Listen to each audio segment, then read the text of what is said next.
Times news के सभी दर्शकों को गणतंत्र दिवस की हार्दिक शुभकामनाएं। अनेकता में एकता के इस पर्व को आप सभी मिलजुल कर एक साथ मनाएं और वसुधैव कुटुंबकम के नारे को खुद में भी आत्मसात करें। धन्यवाद। नमस्कार, मैं अर्चना और आप देख रहे हैं हंगामा टाइम्स। हंगामा टाइम्स जिस तरह से हर गणतंत्र दिवस पे कुछ खास करता है, लखनऊ की कुछ खास शख्सियतों से खास बातचीत करता है, क्योंकि गणतंत्र दिवस वो एक ऐसा राष्ट्रीय पर्व है जिसको पूरे हिंदुस्तानी एक साथ मिलकर के मनाते हैं, एकता के सूत्र के साथ में मनाते हैं।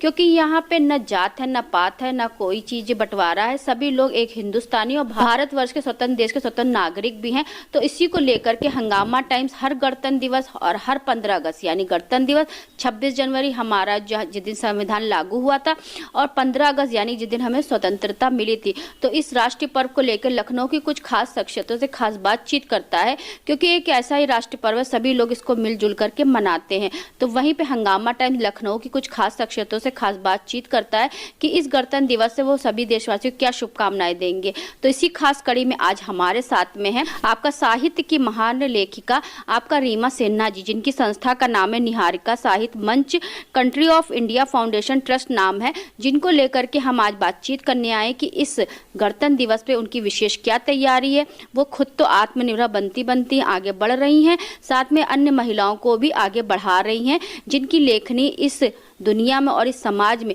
जिन्होंने कुछ लिख करके अपना मंच और अपनी अलग से एक जगह बना के रखी, ऐसी महिलाओं को वो आगे बढ़ाने की जिम्मेदारी को बाखूबी निभा रही हैं। तो इसी विशेष कड़ी में आज हमारे साथ में है वरिष्ठ समाज सेविका रीमा सिन्हा जी, और साथ में साहित्य के लेखन में उनकी लेखनी बहुत जबरदस्त चलती है। तो उनसे हम बात करेंगे आज के इस खास बातचीत की खास कड़ी में। रीमा सिन्हा जी से हम बात करेंगे गणतंत्र दिवस विशेष को लेकर और उनकी संस्था को लेकर, किस तरह से उनकी संस्था जो है महिलाओं को आगे बढ़ाने के लिए कार्य कर रही है। तो मैम बहुत बहुत स्वागत है आपका। बहुत बहुत धन्यवाद अर्चना जी। और मेरी संस्था निहारिका साहित्य मंच country of India foundation trust शुरू से महिलाओं को आगे बढ़ाने में हमेशा ये अग्रसर रही है। इसमें समय समय पे जैसे नारी शक्ति सम्मान या माँ दुर्गा सम्मान इस टाइप के कार्यक्रम भी करवाए जाते हैं। और साहित्य के क्षेत्र में जो महिलाएं मंच तक ना पहुँचे, मेरी कोशिश यही रहती है कि अगर वे अच्छा लिखती हैं तो मैं उन्हें कुरियर के भी माध्यम से मैं उन्हें मोमेंटो भेजूं, जिससे उनमें भी उनको भी बहुत खुशी मिलती है कि उन्होंने इतना अच्छा लिखा है, लेकिन आज किसी कारणवश वो जैसे शारीरिक रूप से अक्षम है या फिर उम्र हो गई है उनकी, पर उनकी लेखनी बहुत अच्छी है, तो उन्हें भी बहुत खुशी मिलती है कि वे इस तरह से उन्हें सम्मान जब भेजा जाता है हमारी संस्था के द्वारा।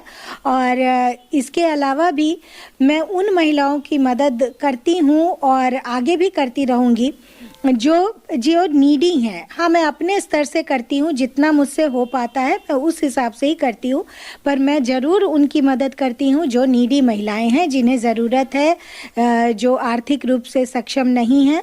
तो जितना हो पाता है अगर वे मेरे पास आती हैं तो मैं ज़रूर मदद करूँगी। बिल्कुल, क्योंकि आप पीछे जैसे स्क्रीन पे देख रहे होंगे बहुत सारे सम्मान रीमा सिन्हा जी को मिल चुके हैं, क्योंकि वो ऐसी एक वरिष्ठ समाज सेविका हैं जहाँ पे उनकी ज़रूरत होती है, जरूरतमंद की जरूरत तक पहुंचने का कार्य करती है। साहित्य मंच से तो वो जो है ऐसी महिलाओं को मंच देती हैं कि जिनकी जो है साहित्य में बहुत जरूरत है, लेकिन ऐसी महिलाएं हैं जिनको रोजगार की जरूरत है, जिनको किसी न किसी चीज की आर्थिक जरूरत होती है, या किसी को राशन की जरूरत होती है, या कंबल, अभी समय जैसे कंबल वितरण सभी संस्थाएं कर रही हैं, तो ऐसी भी जरूरतों को पूरा करने के लिए बाखूबी वो अपने दायित्व को निभाती रहती हैं। तो इस बारे में मैम क्या कहना चाहेंगी आप?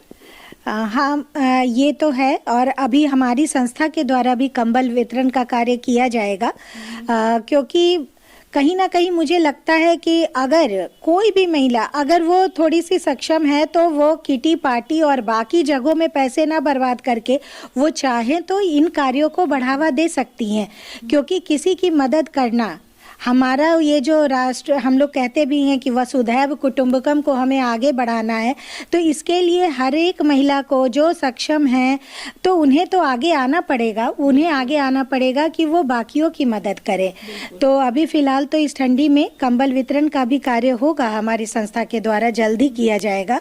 और इसके अतिरिक्त भी गणतंत्र दिवस पे मैं चाह रही हूँ कि मैं कुछ समय अंडर प्रिविलेज्ड बच्चों के साथ बिताऊँ।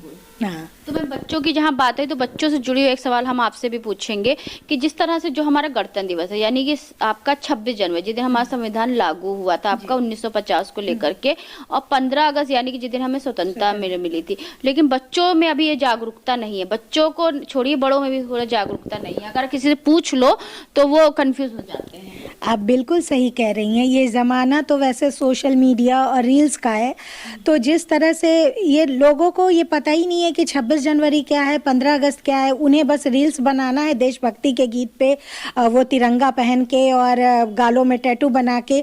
तो ये जागरूकता लाने की आवश्यकता है। अगर सोशल मीडिया प्रभावित कर रही है बच्चों को, तो उस पे ये भी बताना चाहिए कि ये हमारा गणतंत्र दिवस है, इस बार 76वां गणतंत्र दिवस है, और 15 अगस्त है तो वो स्वतंत्रता दिवस है।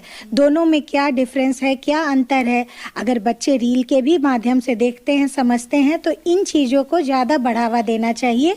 और हम तो कवि लोग हैं, तो साहित्यकारों को भी चाहिए कि अपनी लेखनी के माध्यम से इस चीज़ को समाज के सामने लाएं और निरंतर प्रयास करते रहें कि देश का बच्चा बच्चा भी जाने कि इसमें अंतर क्या है, कब हमारा गणतंत्र लागू हुआ, कब संविधान लागू हुआ, और ये 26 जनवरी और 15 अगस्त में क्या अंतर है।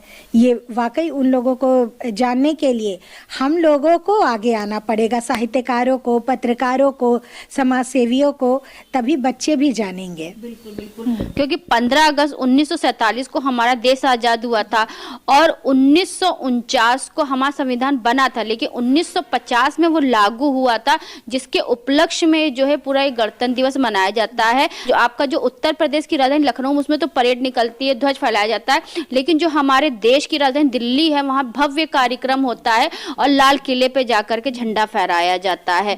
तो मैम ये बताइए, जिस तरह से आपकी जो संस्था है निहारिका साहित्य मंच को लेकर के, तो ये संस्था आपने किस उद्देश्य को लेकर के बनाया और विगत कितने सालों से आपकी संस्था चल रही है? ये संस्था मैंने 11 नवंबर 2022 को बनाया था, और सच पूछिए तो उस वक्त तो इसका उद्देश्य था सिर्फ लेखनी को बढ़ावा देना, और मेन उद्देश्य था छायावाद रचनाओं को बढ़ावा देना।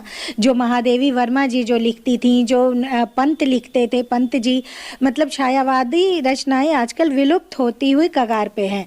तो मेरा मेन उद्देश्य था कि निहारिका साहित्य मंच के लोग छायावाद लिखें, जिससे ये विलुप्तता के कगार पे ना जाए। इसमें तत्सम शब्दों का प्रयोग होता है जो हमारी सनातन संस्कृति का भी प्रतीक है। तो मेरा मेन मकसद तो पहले यही था। फिर जब से हमने मंच बनाया ना, तो हमें ये भी था कि मुझे निहारिका के लोगों के लिए कुछ करना है। मैं ऑनलाइन आयोजन भी करवाती थी, तो मैं अपने स्तर से ऑफलाइन जो उसमें विजेता होते थे, मैं उनको मोमेंटो कुरियर के द्वारा भेजती थी। और इस तरह से मुझे लगता था कि उस वक्त मुझे इतना आइडिया भी नहीं था कि मैं कैसे कार्यक्रम करवा के इन लोगों को बुलाऊं, लेकिन हाँ, मैं अपने स्तर से उनकी रचनाएं छपवाना, ताकि उन्हें खुशी मिले, साहित्यकारों को खुशी मिले, ये मैं करती रहती थी। फिर मैं कंट्री ऑफ इंडिया अखबार के संपादक आदरणीय अजीज सिद्दीकी सर से जुड़ी, तो फिर हमने कार्यक्रम भी करवाना स्टार्ट किया। मेरे कार्यक्रम अभी तक जितने भी हुए हैं विदाउट एनी स्पॉन्सरशिप और पूरी तरह से निःशुल्क हुए हैं। वो कहीं से कुछ भी बिना मदद के ही हुए हैं। तो उसके द्वारा भी मैं कवियों को, कवित्रियों को बुलाने लगी। फिर धीरे धीरे मुझे और समाज सेवा का तो मुझे बचपन से ही था, शौक कहिए, या फिर मेरी मदर की भी ये टेंडेंसी थी कि मैंने उन्हें लोगों की मदद करते देखा था। तो फिर मेरे प्रोग्राम में समाज सेवी भी आने लगे, और चूंकि मैं पत्रकारिता से जुड़ी हूँ, तो पत्रकारों का भी आमंत्रण मेरे प्रोग्राम में रहता है। यानी कि निहारिका साहित्य मंच से कंट्री ऑफ इंडिया जब जुड़ा, तो यानी कि पूरा जो है आपने पूरे देश को अपने एक निहारिका साहित्य के सूत्र में बांध लिया आपने। जी, ये कह सकती हैं। और अब मतलब मुझे बहुत अच्छा लगता है कि मैं समाज सेवा के भी क्षेत्र से जुड़ी हूँ, पत्रकारिता से भी, और साहित्यिक तो खैर वो मेरे रग रग में बसा है, क्योंकि मैं साहित्यकार ही हूँ। क्योंकि समाज के जिस क्षेत्र में आपकी आवश्यकता होगी तो रीमा सिन्हा जी वहाँ पे आपको खड़ी मिलेगी। जी, जितना मुझसे हो पाएगा मैं जरूर आगे आके करूँगी। जितना भी होगा, शारीरिक रूप से, मानसिक रूप से, लेखनी के रूप से, जिस रूप से भी आप चाहें तो उनसे आप संपर्क कर सकते हैं। तो तो मैं इस गणतंत्र दिवस पे आपने क्या तैयारी करी है, दर्शकों के लिए कुछ 2 लाइन? गणतंत्र दिवस पे जैसे हम लोगों की तो लेखनी पहले चलती है, वैसे उस दिन हमारे मंच के द्वारा ऑनलाइन भी कार्यक्रम होगा। और जैसा कि मैंने कहा कि मैं अंडर प्रिविलेज्ड बच्चों के भी साथ कुछ पल बिताऊंगी उस दिन गणतंत्र दिवस पे। और आपने अर्चना जी बहुत अच्छी बात कही है कि बच्चों में भी ये चीज़ समझाना है, जागरूकता लानी है कि ये रिपब्लिक डे है, ये इंडिपेंडेंस डे है, क्या डिफरेंस है। तो मैं कोशिश करूंगी कि मैं उन बच्चों को वो भी उस दिन समझाऊं। क्योंकि सिर्फ एक जो हमारा रिपब्लिक डे यानी कि 26 जनवरी यानी कि उसके 3 नाम है आपका, वैसे ही आपका 15 अगस्त यानी स्वतंत्रता दिवस, इंडिपेंडेंस डे, उसके भी 3 नाम है। तो रिपब्लिक डे और इंडिपेंडेंस डे में लोग अगर इंग्लिश में पूछ लो तो काफी कंफ्यूज हो जाते हैं, इंग्लिश हिंदी दोनों ही में कंफ्यूज हो जाते हैं, उन्हें नहीं पता रहता है। तो सिर्फ मेरा उद्देश्य पहले तो था मैं जाऊंगी कुछ स्वीट्स बांटूंगी बच्चों को, पर अब मुझे लग रहा है नहीं, ये चीज़ आपने बहुत अच्छी बात कही और मैं वाकई कुछ अपनी लेखनी के माध्यम से और अपनी बातों के भी माध्यम से मैं उनसे पूछूंगी और उन्हें बताऊंगी कि आज गणतंत्र दिवस है और आज क्यों गणतंत्र दिवस ये क्यों है, ये सब मैं उन्हें बता। सारे प्रश्नों कोश में आपका उत्तर भी आपके छुपे होते हैं। अगर हम बच्चों से क्वेश्चन करेंगे तो ही वो आंसर देंगे, अगर हम बोलेंगे उनसे तो ही वो हमसे बात करेंगे। बिल्कुल, हाँ, तो बताना भी ज़रूरी है कि आज के दिन क्या होता है, कैसे होता है, तो ये भी मैं कोशिश करूंगी। और बाकी मेरी एक रचना है गणतंत्र दिवस पे जो मैं बिल्कुल दर्शकों के लिए बहुत अच्छी रचना है रीमा सिन्हा जी की, तो बहुत ध्यान से सुनिएगा क्योंकि गणतंत्र दिवस हमारा राष्ट्रीय पर्व है और इसी को लेकर के ऐसी महान हस्तियों से हम लोग बात कर रहे हैं जो खुद में एक उदाहरण है और देश के सामने उनको आना बहुत जरूरी है।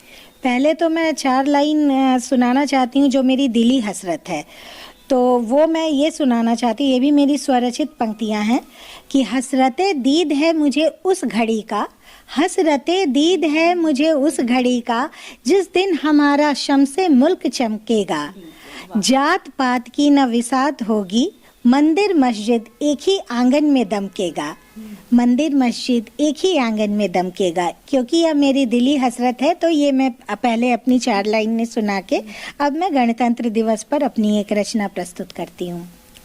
भारत है हमारी जान, भारत है हमारी शान, सबसे पावन इसका गणतंत्र और संविधान, सबसे पावन इसका गणतंत्र और संविधान, लोकतंत्र का अलग जगाता, वसुधैव कुटुंबकम है सिखाता, लहू के कतरे कतरे से सिंचित, लहू के कतरे कतरे से सिंचित गौरव गान, गणतंत्र है हमारी पहचान, गणतंत्र है हमारी पहचान।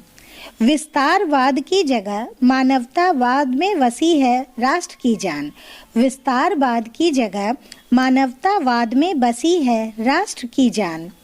विश्व शांति का करता है आह्वान, विश्व शांति का करता है आह्वान, सिखाता है धर्मनिरपेक्षता का पाठ हमें, सिखाता है धर्मनिरपेक्षता का पाठ हमें, विविधता में एकता है इसकी शान, विविधता में एकता है इसकी शान, हमारा गणतंत्र हमारी पहचान, हमारा गणतंत्र हमारी पहचान।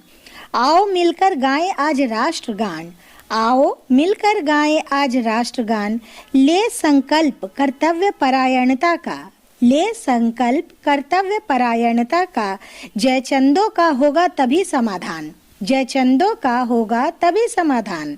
जन जन में जब जागेगा देशभक्ति का तूफान, फेसबुक ट्विटर से इतर आज कुछ कर जाएं, फेसबुक ट्विटर से इतर आज कुछ कर जाएं, मदद का हाथ बढ़ाकर शहीदों की शहादत को पूर्ण कर जाएं, मदद का हाथ बढ़ाकर शहीदों की शहादत को पूर्ण कर जाएं। गूंजे घर घर में एकता का गान, गूंजे घर घर में एकता का गान, हमारा गणतंत्र हमारी पहचान, हमारा गणतंत्र हमारी पहचान। जय हिंद, जय भारत। ये तो मैम कविता हो गई, और दर्शक जो आपको देख रहे हैं तो उनके लिए क्या संदेश देना चाहेंगे? मैं दर्शकों का अभिवादन करती हूँ कि वे मुझे, सबसे पहला तो मैं आपका शुक्रिया अदा करती हूँ अर्चना जी, कि आपने मुझे इस काबिल समझा, कि आपने ये समझा कि आप मेरा इंटरव्यू ले आके, और साथ साथ दर्शकगण का भी मैं बहुत बहुत शुक्रिया अदा करती हूँ, क्योंकि इनका प्यार है। मैं तो यही कहूँगी कि मुझे लोगों के लिए फेसबुक भले ही टाइम पास बना हो या कुछ भी बना हो, पर मेरे लिए ना ये सोशल मीडिया वरदान बन के आया है। मुझे वाकई बहुत प्यार मिला, मुझे कुछ और मिला हो या ना मिला हो, लेकिन मान सम्मान और प्यार बहुत मिला। तो मैं यही कहूँगी, और इस गणतंत्र दिवस पे मैं सारे दर्शकों को अग्रिम शुभकामनाएं प्रेषित करती हूँ, और यह भी एक रिक्वेस्ट करती हूँ, एक विनती करती हूँ कि अगर आप तिरंगा फहरा रहे हो तो उसे सही जगह पर ही रखें, उसका अनादर ना करें। बस यही मेरी आशा है, यही मेरी इच्छा है, और यही मैं आप सभी से विनती भी करती हूँ। आप सभी को गणतंत्र दिवस की अग्रिम एवं हार्दिक शुभकामनाएं। धन्यवाद। मैम ने एक चीज़ बहुत अच्छी कही कि जो है गणतंत्र दिवस को लेकर के और साथ में तिरंगे झंडे को लेकर, क्योंकि तिरंगा हमारा मान भी, हमारा सम्मान भी, हमारा गौरव भी है। अगर हम विदेशों में जाते हैं, आज हम अपने देश के बारे में कहते हैं तो लोग अलग से ही एक सम्मान के रूप से हम लोग को सम्मानित भी करते हैं। तो ऐसे ही गणतंत्र दिवस पे हम लोग विशेष कर रहे हैं, लखनऊ की कुछ खास शख्सियतों से खास बातचीत कर रहे हैं कि इस गणतंत्र दिवस को लेकर के उनकी क्या तैयारी और किस तरह से गणतंत्र दिवस और आपका स्वतंत्रता दिवस के प्रति लोगों को वो जागरूक भी कर रहे हैं। तो ऐसे ही हम आपको लखनऊ के कुछ खास शख्सियतों से खास बातचीत कराएंगे कि इस गणतंत्र दिवस यानी कि 26 जनवरी के उपलक्ष्य में वो सभी देशवासियों को क्या शुभकामनाएं देंगे। तो इसी आज की खास कड़ी में हमारे साथ में लखनऊ की खास शख्सियत में थी रीमा सिन्हा जी, जिनकी संस्था का नाम है निहारिका साहित्य मंच कंट्री ऑफ इंडिया आपका फाउंडेशन एंड ट्रस्ट भी। इसी कड़ी को लेकर के हमने उनसे बात करी थी कि सभी को गणतंत्र दिवस पे क्या शुभकामनाएं देंगे। तो ऐसे ही कुछ लखनऊ की खास शख्सियतों से खास बातचीत कर रहे हैं आपका गणतंत्र दिवस विशेष को लेकर के। तो इसी के साथ मैं अर्चना आपसे जानना चाहूंगी। धन्यवाद, बने रहिएगा हंगामा टाइम न्यूज चैनल के साथ में, और आप सभी को इस गणतंत्र दिवस की हार्दिक शुभकामनाएं। हंगामा टाइम्स की तमाम खबरों को देखने के लिए हंगामा टाइम्स को सब्सक्राइब कर लीजिए और बेल आइकन दबा लीजिए। अगर आपको ये वीडियो अच्छा लगा हो तो लाइक बटन प्रेस कर अपनी प्रतिक्रिया हमारे कमेंट बॉक्स में देना मत भूलें।